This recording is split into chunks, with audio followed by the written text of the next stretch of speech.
Eh bien, bonjour à tous. Là, aujourd'hui, je vais vous expliquer ne serait-ce qu'une partie, vraiment une partie du tour de la roue de la fortune. Je dis une partie pourquoi? Parce qu'en fait, tout ce qui est universalisation du tour, c'est-à-dire que le fait qu'on peut le faire, mais vraiment avec tous les chiffres de 1 jusqu'à 6, m'a demandé beaucoup de travail et donc je compte le publier parmi mes publications que je vais un jour publier.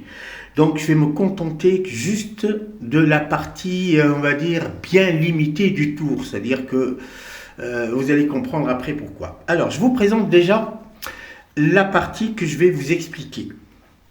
Là je suppose que là j'ai une prédiction. Une prédiction.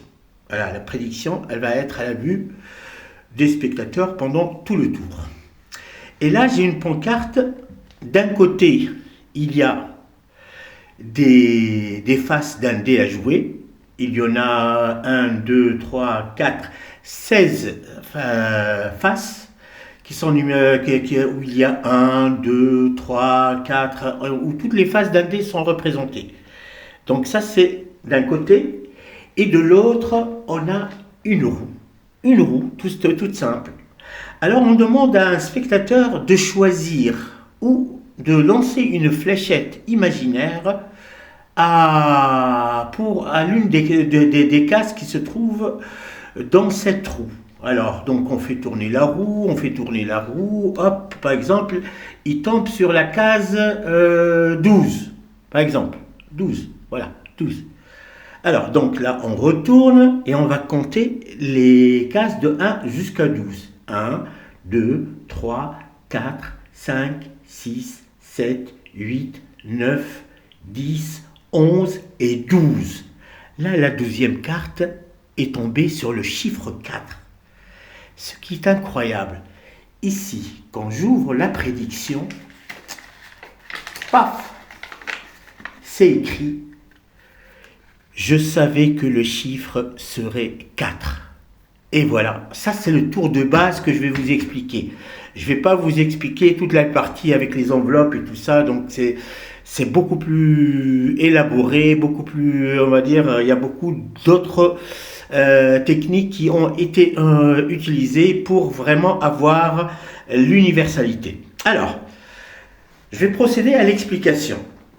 Alors, ce tour-là, de base, je ne sais pas qui l'a inventé. Je sais tout simplement qu'il me l'a été confié par un ami il y a une vingtaine d'années qui s'appelle Maximus. Et puis il m'a demandé de voir ce que je pouvais en faire. Effectivement, je l'ai fait évoluer et j'ai fait une version beaucoup plus générale, on va dire. Bien. Alors donc, je vais me contenter par vous expliquer juste cette partie-là. L'inconvénient de cette partie-là, c'est que on ne peut forcer que le 4, le chiffre 4. C'est tout. On ne peut forcer que le chiffre 4. Alors, déjà, vous avez la disposition des faces des dés.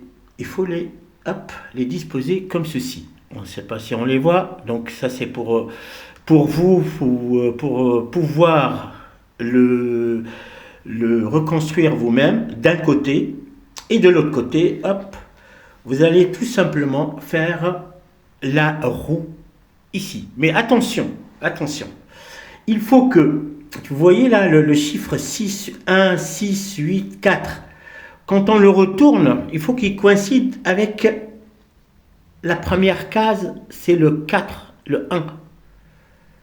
Le 1. La case numéro 1 correspond à ça. En fait, c'est cette partie-là. Alors, donc, pour être plus simple, la face ici, numéro 1,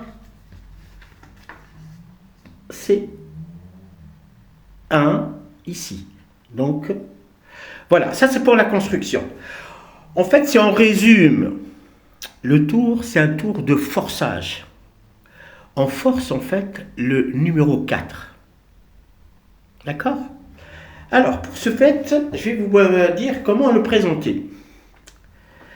Là, vous présentez qu'il y a des dés, des faces des dés, hop, et là, vous présentez une roue de la fortune. Voilà. Cette roue-là, elle est divisée en, on va dire, il y en a 16, il est divisé en 16. Donc, il y a ce quart-là, 1, 6, 8, 14. Puis après, le deuxième quart, 4, 5, 7, 15. Le troisième quart, 3, 9, 11, 16. Et le quatrième quart, ça fait 2, 10, 12, 13. Et voilà, on retombe au premier. Alors c'est tout simple. Vous écrivez votre prédiction du chiffre 4. Vous présentez ici les faces des dés. Vous demandez à un spectateur de choisir n'importe quel numéro. À partir du moment où il choisit un numéro, obligatoirement, vous allez disposer le côté ici où il y a les quarts des chiffres au-dessus.